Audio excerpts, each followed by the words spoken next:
അപ്പോൾ അഗാമി കർമ്മങ്ങൾ ശുദ്ധമായിരുന്നെങ്കിൽ മാത്രമേ നല്ല ജന്മങ്ങൾ നമുക്ക് പുനർജന്മങ്ങൾ നമുക്ക് ലഭിക്കുകയുള്ളൂ.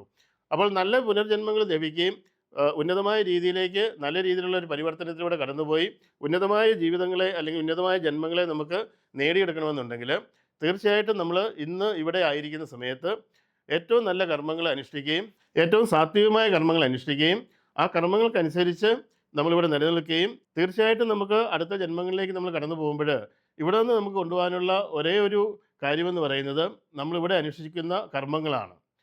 അപ്പോൾ സാത്വികമായ കർമ്മങ്ങൾ നമ്മൾ അനുഷ്ഠിക്കുകയും ആ നന്മയും സ്നേഹവും കരുണയും ഒക്കെ നമ്മുടെ അടുത്ത ജന്മങ്ങളിലേക്ക് നമുക്ക് കൊണ്ടുപോകാനായിട്ട് സാധിച്ചു കഴിഞ്ഞാൽ നമുക്ക് കൂടുതൽ ശ്രേഷ്ഠമായ ജന്മങ്ങൾ നമുക്ക് ലഭിക്കുകയും അതിലൂടെ നമുക്ക് ഈ പ്രപഞ്ചബോധവുമായി അല്ലെങ്കിൽ ഈശ്വര തത്വവുമായി ലയിച്ചു ചേരാനുള്ള അവസരങ്ങൾ നമുക്ക് ലഭിക്കുകയും ചെയ്യുന്നു എന്നുള്ളതാണ് നമുക്കറിയാനായിട്ട് സാധിക്കുന്നത്.